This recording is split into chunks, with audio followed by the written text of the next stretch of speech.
Sir வணக்கம் sir. வணக்கம். Sir மீண்டும் அறுதி பெரும்பான்மையை பெற்று பாஜக கூட்டணி ஆட்சி அமைக்க போகிறது. தனித்து பெரும்பான்மை கிடைக்கவில்லை பாஜக, கூட்டணி ஆட்சி அமைக்க போகுது. மீண்டும் மோடி தான் வர மாதிரி சொல்றாங்க. எப்படி பாக்குறீங்க? கூட்டணி ஆட்சி அமைக்க போகிறது என்பது உங்கள் ஆர்வம்.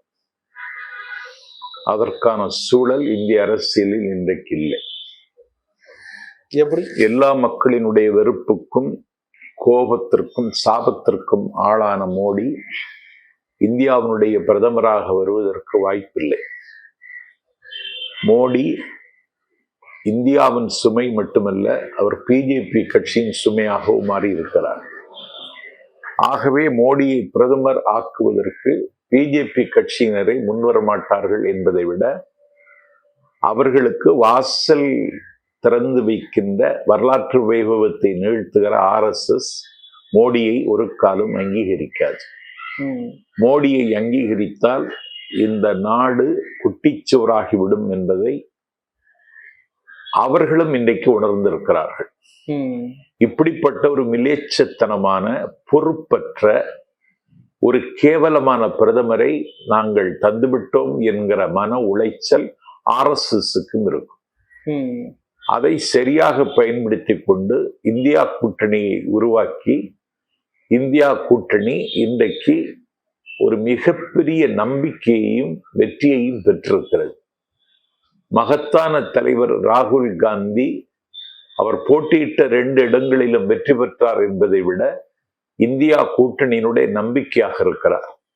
இதற்கு அகரம் எழுதிய அண்ணன் ஸ்டாலினுக்கு என்னுடைய வாழ்த்துக்களை நான் தெரிவித்துக் கொள்கிறேன். எதிரும் புதிருமாக இருந்த கட்சிகளை ஒரே நேர்கோட்டில் இணைத்து இந்திய துணைக்கண்டத்து அரசியலில் தேசிய அளவில் ஒரு மிகப்பெரிய சரித்திர மாற்றத்திற்கு அண்ணன் ஸ்டாலின் போட்ட பிள்ளையார் சுழி இன்றைக்கு வாகை சூடியிருக்கிறது, வரலாறு படைத்திருக்கிறது. என்னதான் இருந்தாலும் நீங்க இப்ப சொல்றீங்க மோடி அவங்களுக்கு பிடிக்கலன்னு. அவர் தானே பிரதமர் வேட்பாளராக முன்னிறுத்தப்பட்டார். அவருடைய ஃபேஸ வச்சுதான் தேர்தல் சந்திச்சாங்க. இப்போ திடீர்னு மாத்துவாங்களோ? மாத்துவாங்க. எப்படி சொல்றீங்க மாத்துவாங்க? அவர்தான் சார் கட்சி, அவர்தான் சார் அவருதான் கட்சின்னு கிடையாது. அவருதான் கட்சின்னு சொன்னா ஏன் அந்த கட்சி இந்த அடி வாங்குது? எவ்வளவு அவமானப்பட்டு குறுகி நிக்கிறான் தெரியுமா பிஜேபி தொண்டை? கட்சி அடி வாங்குது சார். கட்சி சேதாரமாகிவிட்டது. அவர்களினுடைய வாக்கு வங்கியினுடைய கருவூலம் என்று கருதப்பட்ட உத்தரப்பிரதேசத்துல உருக்குலைந்து உடைந்து நொறுங்கி கொண்டிருக்கிறது. இந்திய துணைக்கண்டத்து அரசியல் வரலாற்றில் பிரதமர் நாற்காலிகளை உற்பத்தி செய்கிற உத்தரப்பிரதேசமே இன்றைக்கு அவர்களுக்கு சாதகமாக இல்லை. வாரணாசியில் மோடி பின்னடைவு என்று செய்தி வந்த அந்த நிமிடத்தில் மான உணர்ச்சி இருந்திருந்தால் மோடி அப்போதைய ராஜினாமா செய்திருக்க வேண்டும். அதற்கு மான உணர்ச்சி வேண்டும். அது மோடி இடத்தில் இல்லை. ஆகவே அவர் ராஜினாமா செய்யவில்லை. மீண்டும் பிரதமர் ஆக முடியுமா, அத்தானிக்கும் அம்பானிக்கும் இந்தியாவை தாரை வார்த்து கொடுக்க முடியுமா என்று ஒரு திருடன் சிந்திப்பதை போலத்தான் அவர் இன்னும் சிந்தித்துக் கொண்டிருக்கிறார். மோடியை எதிர்த்து பேசிட முடியுமா பிஜேபிக்குள்ள? என்ன சார் இப்படி சொல்றீங்க? மோடி எதிர்த்து பிஜேபிக்குள்ள யாராவது சுப்பிரமணிய சுவாமி பேசுனது நீங்க கேட்டீங்களா? வேற ஒரு தானே தற்கொலை பண்ணியிருப்பான். வெல்ல முடியாத தலைவர் என்கிற பிம்பம் இன்றைக்கு சின்னாபின்னமாகிவிட்டது. வீழ்த்த முடியாது என்கிற நிலை இன்றைக்கு நிலை தடுமாறிவிட்டது. அதையும் தாண்டி இந்திய துணைக்கண்டத்தில் எனக்கு தெரிந்து சுதந்திரம் பெற்ற இந்தியாவில் ஒரு கொள்கைக்காக மக்கள் வாக்களித்தது இந்த தேர்தல் தான். இந்த தேர்தலில் தான் மக்கள் கொள்கைக்காக வாக்களித்தார்கள். அதனால மோடி பிரதமராக வாய்ப்பில்லை. அந்த இடத்தை இட்டு நிரப்புவதற்கு இந்தியா கூட்டணி முயற்சிக்கும். அப்படி முயற்சித்து வெற்றி பெறாவிட்டாலும் இந்தியா கூட்டணி நாளும் விரியும், விசாலமாகும். விரிவானை போல இந்த கூட்டணி இந்தியாவிற்கு வாய்த்திருக்கிறது. எப்படி இந்தியா கூட்டணி ஆட்சி அமைக்க முயற்சிக்கும் சொல்றீங்க? நாளை சந்திரபாபு நாயுடு சல்யூட் போட்டா வருவாருன்னு நினைக்கிறீங்களா? ஏன் வரக்கூடாது?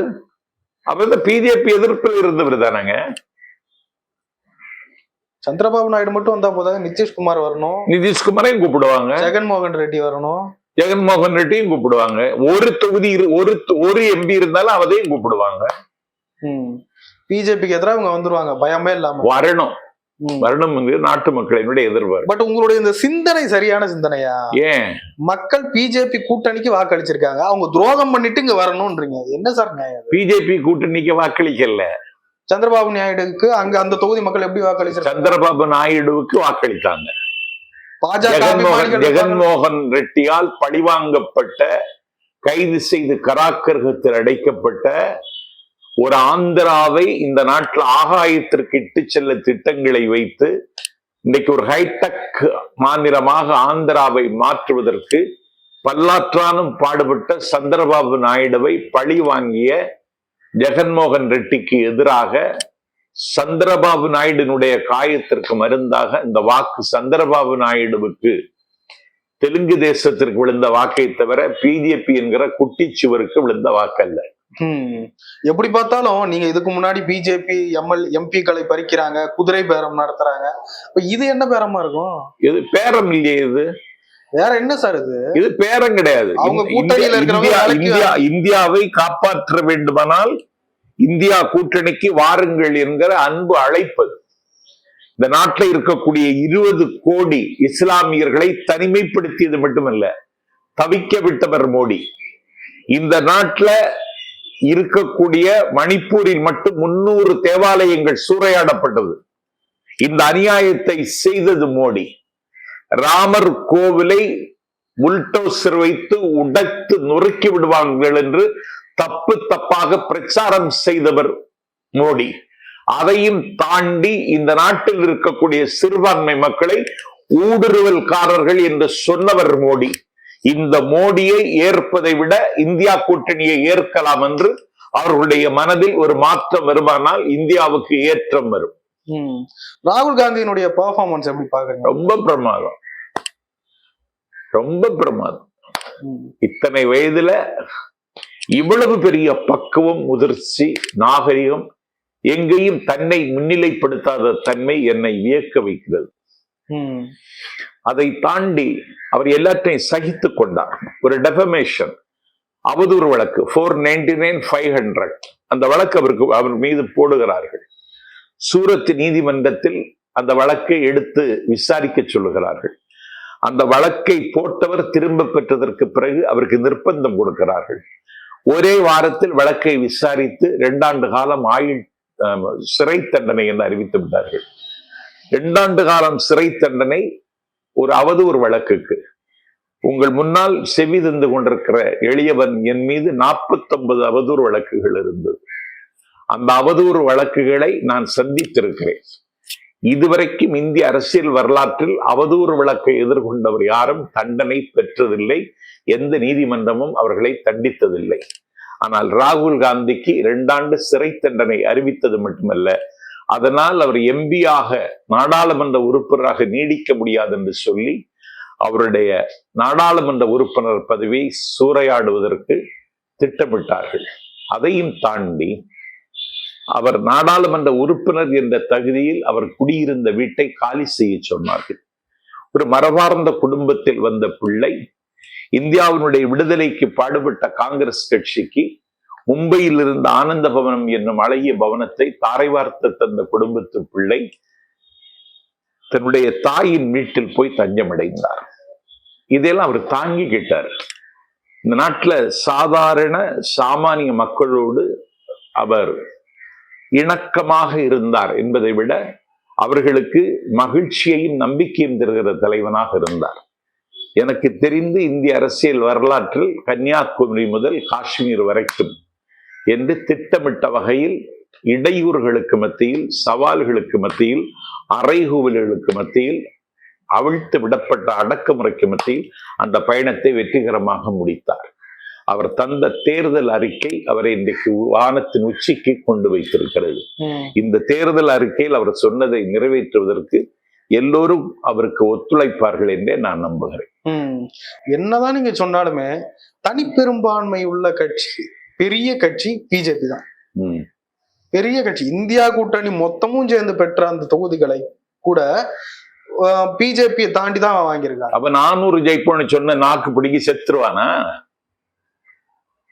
400 தொகுதி வரும்னு சொன்னா கடந்த தேர்தலிலேயே 303 தொகுதிகள் வெற்றி பெற்றவர்கள் 400 தொகுதியை தாண்டோம்னு ஏன் சொன்ன நீ? தேர்தல் முடிவு வருவதற்கு 2 நாளைக்கு முன்னால எல்லா ஊடகங்களையும் 450 தொகுதின்னு கணிச்சீங்களே, என்ன காரணம்? உங்களுக்கு ஒரு உளவியல் இருக்கிறது.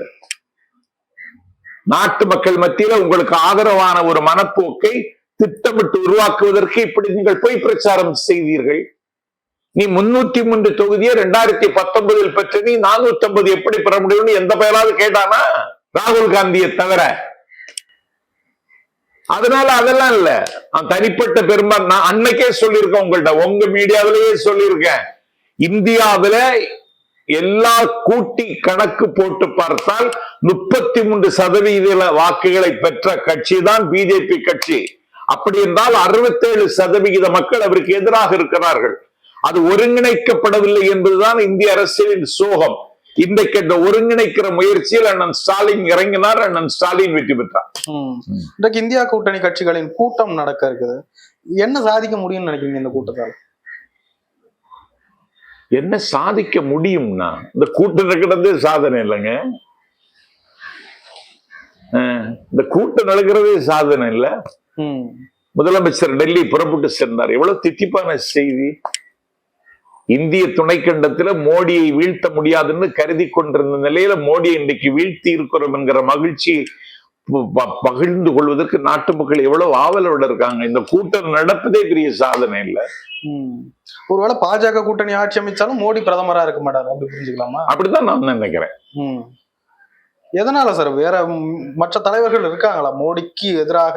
மோடியை விட நல்லவர்கள் எல்லாம் இருக்காங்களே பிஜேபியில. ஆமா. உத்தரப்பிரதேசத்தின் அந்த ஒரு அடி எப்படி சார் பாக்குறீங்க? உத்தரப்பிரதேசத்துல ஆட்சியே நடக்கலைங்க.